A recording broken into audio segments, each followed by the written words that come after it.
Foi uma guerra que atravessou séculos.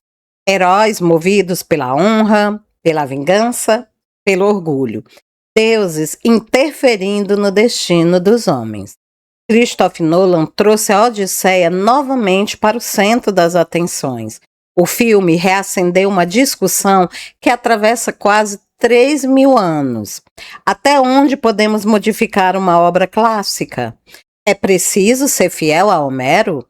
Como representar seus personagens? E por que histórias tão antigas ainda conseguem provocar tanta paixão e tanta polêmica? Mas existe uma coisa importante que muita gente esqueceu. Antes da Odisseia, veio a Guerra de Troia.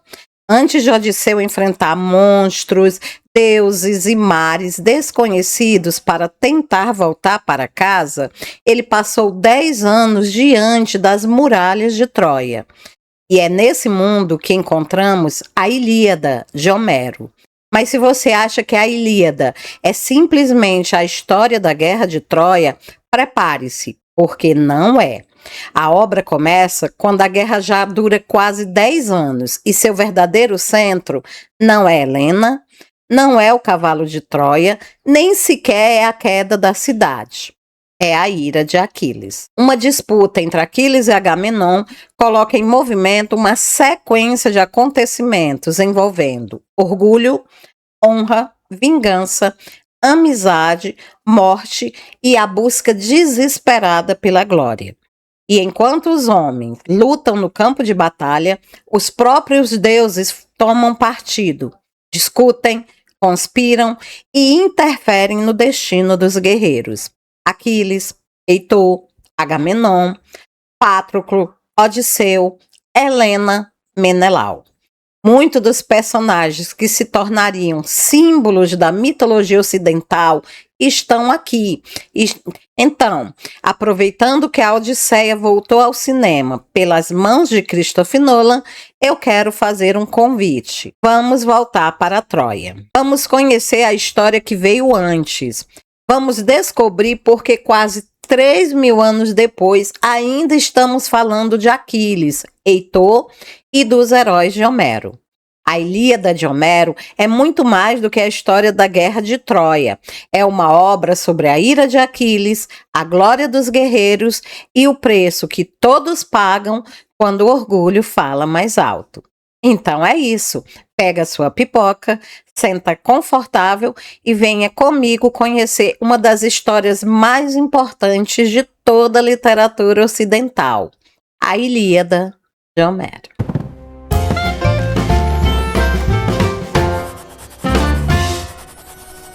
Seja bem-vindo ao canal Professora Nerd. Eu sou Francinete Coutinho e este é o quadro Leia Comigo, trazendo hoje para o nosso deleite a obra de Homero, a Ilíada. Como você deve saber, não é muito fácil ler um livro que tem quase 3.000 anos de existência.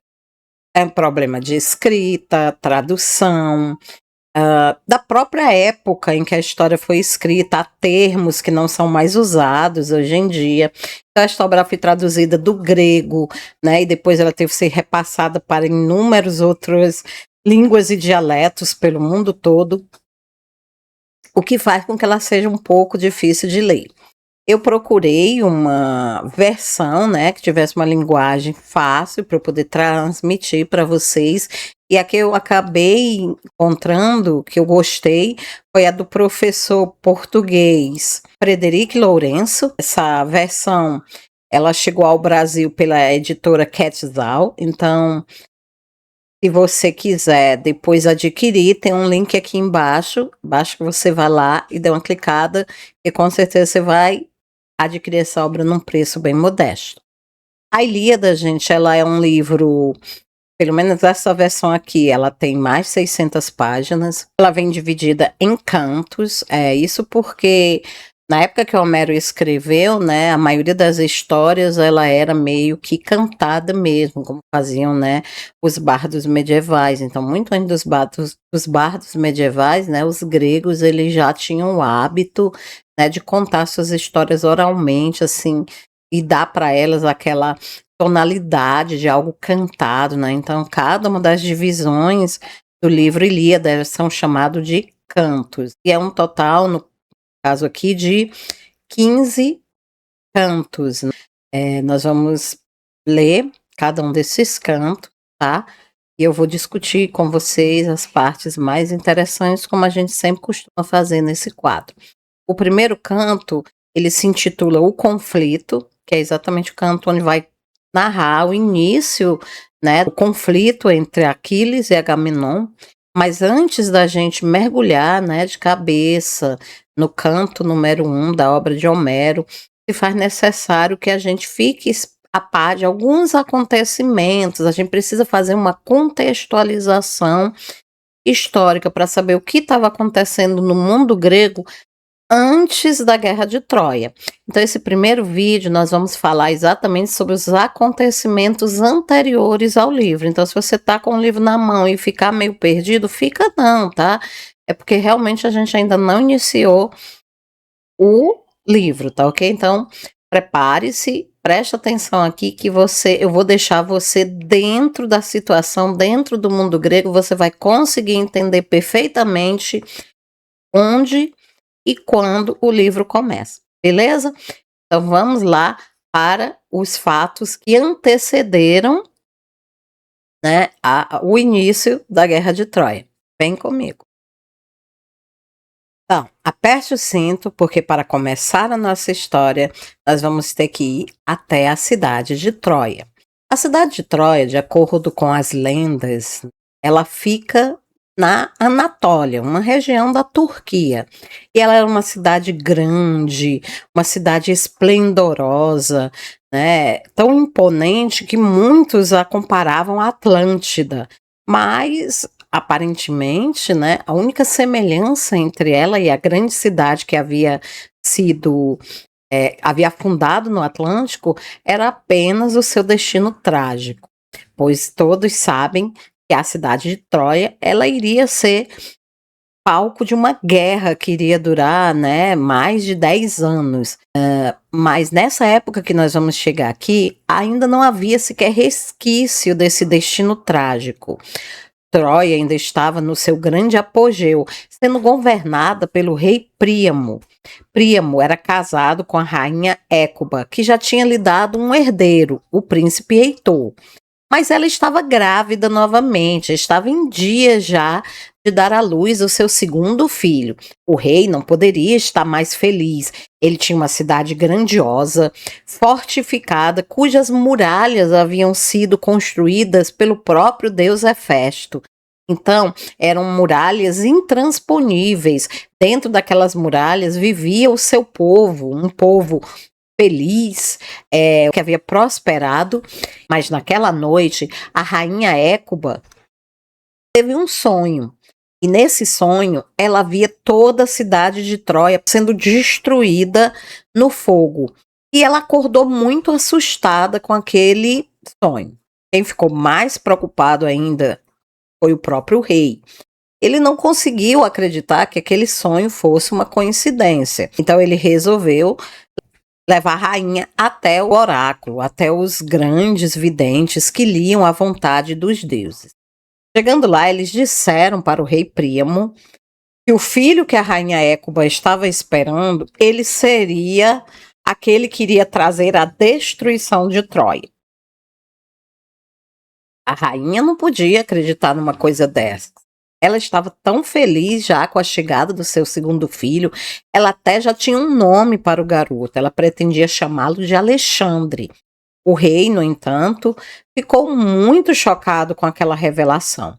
Naquela mesma noite, a rainha acabou entrando em trabalho de parto e deu à luz um belo garoto, forte e saudável. O rei, no entanto, não conseguia tirar da sua cabeça aquela revelação. e decidiu que o melhor que ele poderia fazer por Troia, pelo destino do seu povo, era se livrar daquela criança inconveniente. A rainha, é claro, não quis ouvir falar, ela estava desesperada, tentou de todas as maneiras proteger o seu bebê. Mesmo assim, o pequeno Alexandre foi arrancado de seus braços, entregue a Argelau, um servo de extrema confiança do rei. O rei lhe entregou o garoto e pediu para que ele o desse um fim à pobre criaturazinha, né? E o servo partiu com aquela missão terrível, né? Ele tinha que cumprir o, o desejo do seu rei, mas ele nunca havia tirado a vida de um bebê recém-nascido. Então, tudo aquilo para ele era muito difícil. Agelau, então, sem coragem de executar a ordem para a qual tinha sido enviado, ele resolveu abandonar o pequeno Alexandre na floresta e os deuses decidissem o seu destino. E assim ele partiu, deixando a criança largada à sua própria sorte. Mas aquilo não conseguiu sair da sua mente. Ele era um homem bom, ele era um homem decente, e aquela covardia que ele tinha feito acabou assombrando ele dia após dia. Até que alguns dias depois ele resolveu voltar para a floresta e ver o que tinha acontecido com o pequeno bebê. E para sua surpresa, ele encontrou a criança forte, firme e saudável, sendo amamentada por uma ursa. Gente, eu não sei o que é que os gregos e os romanos têm com esse negócio de ursa, mas é isso mesmo. O pequeno Alexandre tinha sido alimentado por uma ursa e tinha sobrevivido. Argelau, então, chegou a qual conclusão? Homem, né, temente aos deuses como ele era, ele chegou à conclusão de que a vontade dos deuses era que o pequeno garoto sobrevivesse. Então, ele levou o garoto para casa e adotou como se fosse filho dele. E deu para o garoto o nome de Paris. Ele também deixou o serviço no castelo do rei Príamo e voltou a viver, né, com a profissão que ele tinha antes de servir ao rei, que era a profissão de pastor. Então, dessa forma, ele criou o filho dele, Paris, como sendo um jovem pastor. E os anos se passaram, o garoto cresceu, se tornou um exímio pastor, apaixonou-se pela Inone, que era uma musa dos bosques, e estava vivendo na flor da sua beleza, da sua juventude, descobrindo o primeiro amor, sem sequer imaginar da terrível profecia que existia sobre a sua cabeça.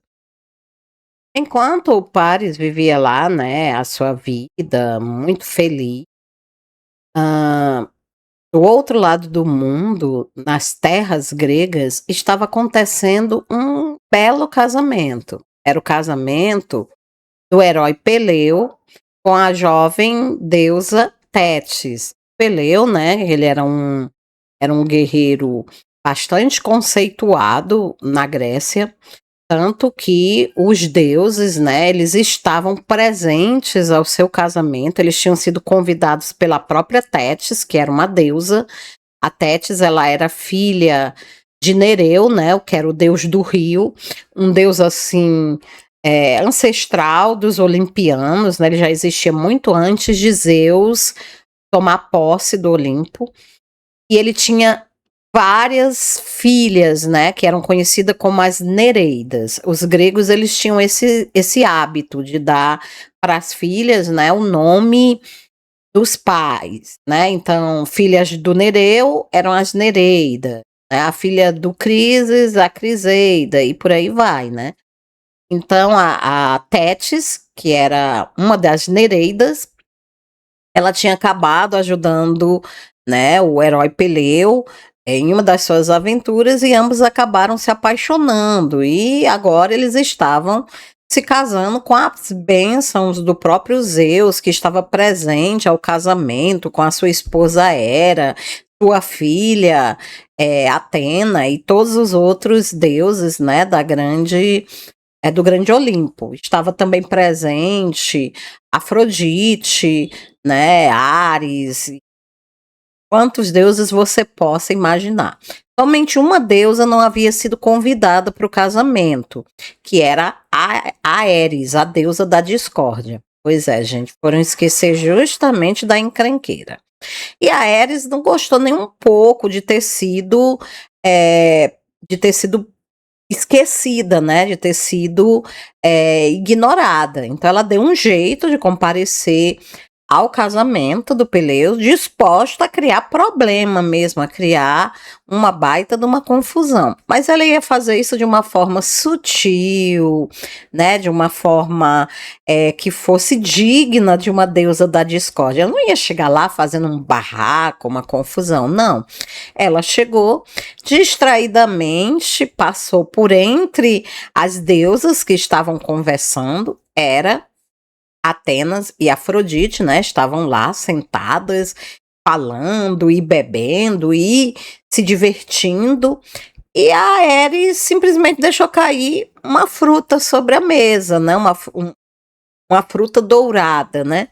Quando elas olharam para essa fruta, estava escrito, né, para a mais bela. Essa fruta, tempos depois, ficaria conhecida como o pomo da discórdia.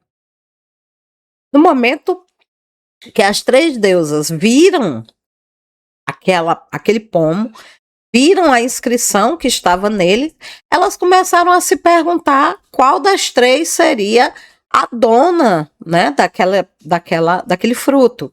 Elas começaram a discutir, cada uma delas achando que tinha direito mais do que as outras de ser reconhecida como a mais bela.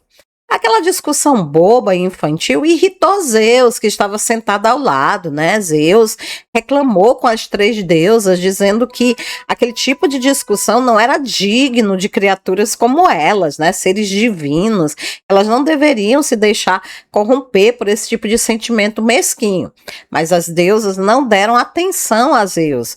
Muito pelo contrário, já que ele havia se envolvido, elas exigiram que ele julgasse qual das três era mais merecedora do pomo. Zeus, não querendo se comprometer, resolveu nomear um juiz para resolver a questão. Então ele pediu ao seu filho Hermes, que também era conhecido como mensageiro dos deuses, que levassem as três deusas e o pomo até o juiz. E sabe-se lá por quê, por qual motivo ele foi escolher para julgar essa querela, esse conflito, exatamente o Paris. Ora, mas o Paris não era um rei, o Paris não era um líder, ele não tinha um bom senso de justiça. E outro motivo haveria para ele ser escolhido a não ser o destino? Pois é, as fiandeiras, as deusas do destino, haviam feito com que Zeus escolhesse o jovem pastor para ser o juiz da discórdia do pomo.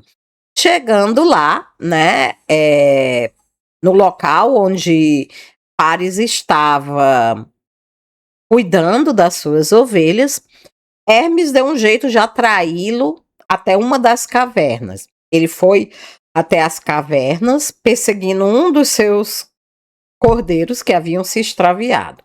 E chegando lá, ele encontrou com três mulheres lindas, maravilhosas, que só poderiam serem deusas. Ele olhou para aquelas mulheres, surpresos. Hermes, que estava ao lado, apresentou-se para Paris e disse qual seria o seu papel ali, a sua atribuição, que era exatamente julgar qual daquelas três deusas seria mais digna de receber o título de a mais bela. Então aproximou-se Paris, né, elegante como só a deusa dos deuses, né, a esposa do Deus Supremo poderia ser, e ela disse: eu sou Hera. Se você me escolher como a mais bela de todas, eu farei de você o rei de uma grande cidade. As suas mulheres sempre serão fecundas, o seu povo irá crescer rapidamente e em breve vocês irão dominar o mundo conhecido. É claro, Paris ficou surpreso com aquela oferta, né? Ele nunca tinha pensado em ser rei, ele era um simples pastor. Mas quem que não ia gostar da ideia de ser rei de uma cidade onde todos fossem abençoados e fecundos? É claro que ele balançou um pouquinho. Atenas foi a segunda a se apresentar e disse: sou Atena, a deusa da sabedoria e da estratégia. Se você me nomear como a mais bela também, eu farei com que seja o maior de todos os generais. Seus exércitos jamais irão perder uma batalha. Se assim você quiser, conquistará o mundo. Pobre Paris ficou chocado com aquela oferta. Uma oferecia um reino, né, próspero e fecundo, a outra a vitória sobre todos os seus inimigos. Afrodite, vendo que as outras duas deusas estavam jogando sujo, aproximou-se e disse: Sou Afrodite, a deusa do amor, e eu lhe darei, se você me escolher como a mais bela, o amor da mulher mais linda que existe no mundo. Imediatamente a imagem de uma bela mulher cuja beleza era, assim, na opinião de Paris, incomparável, surgiu em sua mente. Paris ficou tão maravilhado com a beleza que a Afrodite lhe mostrou e, sem pensar duas vezes, ele a nomeou como a mais bela e entregou a ela o pomo da discórdia. Enquanto a deusa do amor, e agora, né, deusa da beleza também, comemorava a sua vitória, Hera e Atena eram corroídas pelo rancor. Elas não conseguiam aceitar que tivessem perdido aquela disputa para Afrodite. Paris, feliz por ter conquistado o que ele considerava, né, uma grande bênção, ele não estava saindo dali ainda com aquela mulher tão bela, mas sabia que a deusa iria cumprir com a sua palavra, ele também estava feliz, sem sequer saber que havia selado o destino de todo o povo de Troia. Seriam eles que iriam pagar o preço da escolha de Paris. Vamos avançar um pouco no tempo e no espaço e vamos até a cidade de Esparta, onde o rei Tíndaro estava comemorando o aniversário de debut da sua filha, a princesa Helena. Helena, além de ser herdeira do rei de Esparta, era também uma das jovens mais belas de quem já tinha se ouvido falar. Muitos chegavam até a dizer que ela era a mulher mais bela do mundo.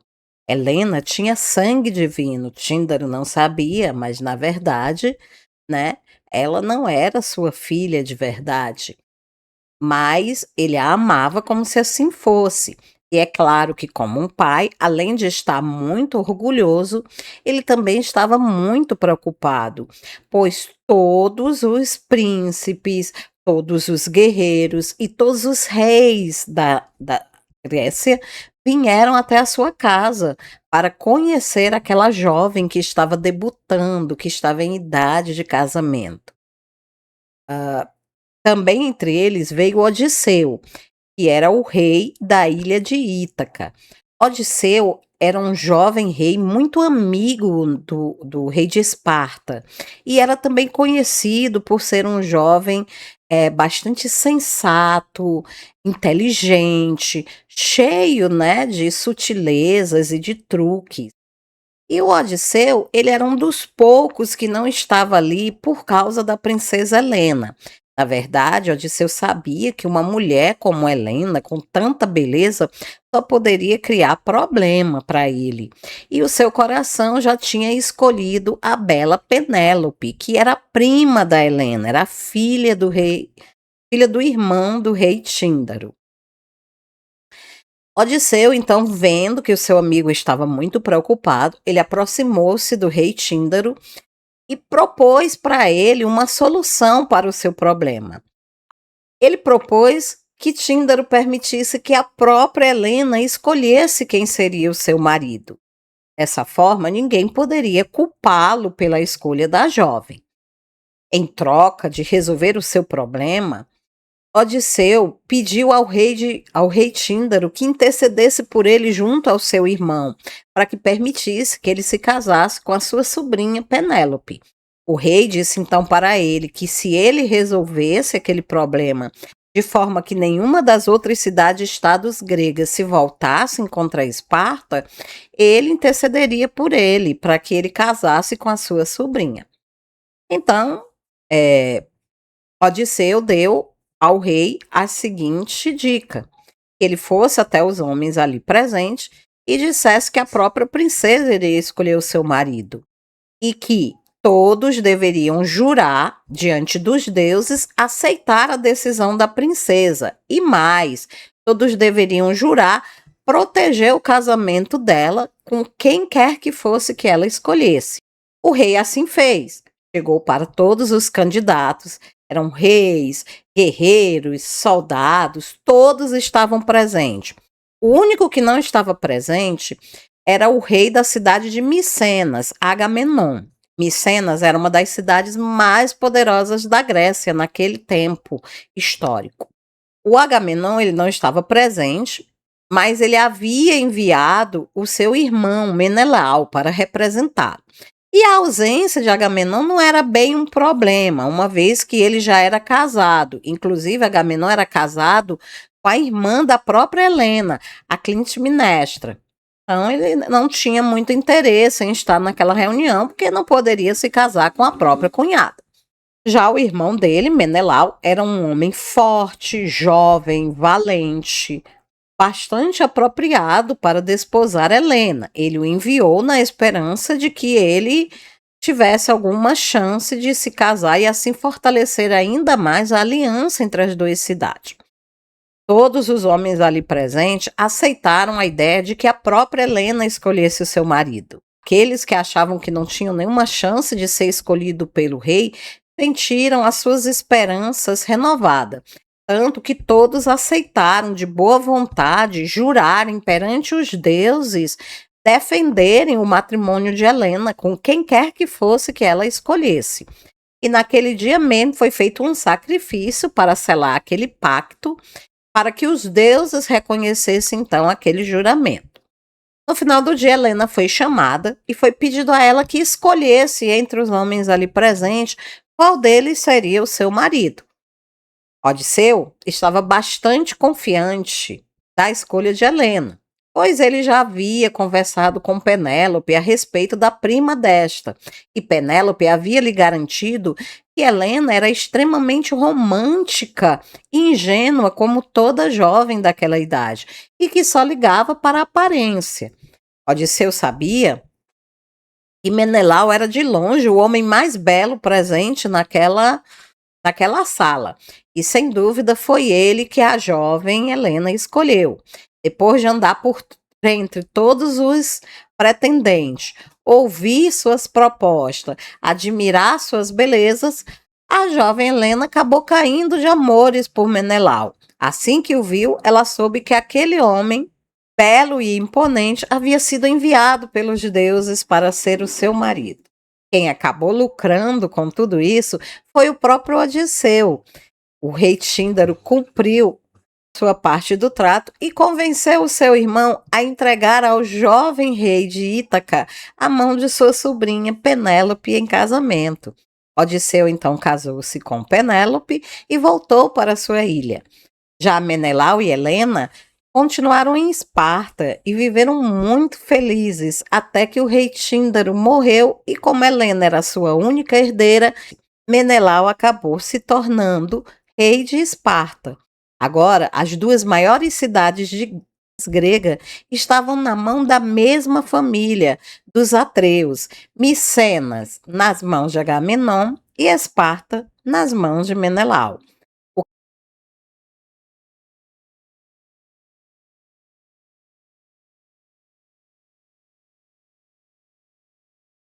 Muito apaixonada pelo marido e acabou lhe dando uma filha chamada Hermione. Eles não tinham ideia de que tudo aquilo poderia mudar de uma hora para outra. Os deuses eram realmente inconstantes naquela época. Mas deixemos aqui Menelau e Helena ainda vivendo o seu conto de fadas e vamos voltar um pouquinho na história. Lembra que a gente falou a respeito do casamento de Peleu e Tétis? Lembra o pomo da discórdia, o casamento onde as deusas estavam? Pois bem, desse casamento acabou nascendo um garoto, a quem a mãe chamou de Aquiles. Tétis havia recebido uma uma profecia de que seu filho teria uma vida cheia de glórias, mas extremamente curta. E querendo fazer com que o seu filho tivesse condições de se tornar um grande herói, ela mergulhou o garoto, né, o pequeno Aquiles, ainda bebê, nas águas do rio Estige. Para quem não lembra, o rio Estige era aquele rio sagrado que levava os mortos para o Hades. Dizia as lendas que aquele que fosse banhado nas águas do rio Estige e sobrevivesse, iria adquirir a imortalidade dos deuses. Então ela segurou o pequeno bebê pelo calcanhar e mergulhou a criança dentro do rio. E o seu filho, a partir daquele momento, se tornou um imortal. O único problema foi que ela teve que segurar o bebê pelo calcanhar. Então, aquela parte acabou não tocando as águas do rio Estige e acabou se tornando o ponto fraco do garotinho. É daí que vem a expressão o calcanhar de Aquiles, como ponto fraco, né? Então, a única parte de Aquiles que não era imortal era exatamente o seu calcanhar. Aquiles cresceu e tornou-se um grande guerreiro, respeitado e amado por todos os gregos. Afinal de contas, ele era um semideus, né? Extremamente habilidoso no manejo da espada. Era um homem extremamente, um guerreiro extremamente poderoso. Enquanto Aquiles crescia, Paris, que havia julgado a questão lá do pomo da discórdia, continuava trabalhando como pastor. Pois é, Afrodite não estava com muita pressa de pagar a dívida que ela tinha com o jovem, né? Afinal de contas, o que ele poderia fazer? Ele era um simples humano, né? Reclamar com os deuses? Claro que ele não ia fazer isso. Então ele continuava a sua vida tranquilo, cuidando do seu rebanho, vivendo o seu caso com a Enone, né? A musa lá da floresta de quem ele era amante. Até que ele ficou sabendo que ia haver um torneio na cidade de Troia, né? E esse torneio ia ser uma homenagem, né? Era um torneio de aniversário da morte do jovem príncipe Alexandre, né? Que tinha morrido ainda bebê. As pessoas acreditavam que ele tinha morrido. É claro que o rei Príamo, ele não tinha contado para ninguém. E, na verdade, ele havia mandado executar o próprio filho recém-nascido para evitar que uma desgraça acontecesse com Troia. E o Paris, que sequer imaginava que o tal bebê morto era ele, estava muito animado em ir para o torneio com a sua namorada, a Enone, né? Ele estava combinando com ela de ir para aquele torneio. Mas aí então aconteceu uma coisa inesperada. Um grupo de soldados enviado pelo rei invadiram as terras de Paris e levaram um dos bois, né, que ele estava cuidando, levaram para ser sacrificado durante o torneio. O Paris não gostou nada daquilo, ele não tinha sido, nem ele nem o pai dele não tinham sido consultado a respeito daquilo, e ele gostava particularmente daquele animal que tinha sido levado, então ele decidiu que iria até o torneio, que iria lutar no torneio, iria recuperar o seu animal de estimação. A Enone, ela ficou muito preocupada com aquilo, ela tinha recebido uma visão, né? E ela compartilhou com o amante, ela disse, olha, se você for para esse torneio, se você for lá lutar, você então pode se despedir de mim, porque os seus passos irão lhe levar para bem longe de mim. Você não vai mais voltar para mim. Lá você vai conhecer uma outra mulher e essa mulher vai ocupar o meu lugar no seu coração.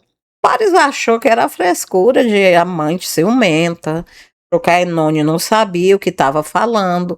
Ele não levou ela a sério, despediu-se dela amorosamente, jurando que nunca a esqueceria e que logo estaria de volta em casa, né, com o seu boi, e partiu para participar do torneio. Mal sabia ele que tudo que a jovem ninfa havia profetizado iria realmente acontecer. E aí, o que você está achando da história? Tá gostando? Bom, gente, esses acontecimentos saíram um pouquinho mais longo do que eu esperava, então, para que não fique muito longo e cansativo, eu vou dividir esse vídeo em 2 partes. Então, a gente se encontra no próximo vídeo, onde eu continuarei narrando os acontecimentos an que antecederam a guerra de Troia. Você vai ficar sabendo nos mínimos detalhes de como estava o mundo, a política, o que causou a guerra, como os heróis se envolveram, antes de você entrar, penetrar no poema de Homero. Então, depois desse vídeo, aí sim a gente vai iniciar a leitura do livro Ilíada. Não esqueça, se você ainda não tem a cópia da Ilíada, eu deixei o link aqui embaixo, vai dar uma olhada que o preço tá muito legal e com certeza você vai acabar querendo adquirir para sua estante de livro, esse que é um dos maiores clássicos da literatura ocidental. Grande leitor, um leitor de fantasia não pode deixar de ter a Ilíada na sua. É isso aí, gente. Obrigada pela atenção de coração. Vejo vocês no próximo vídeo e até a próxima. Tchau.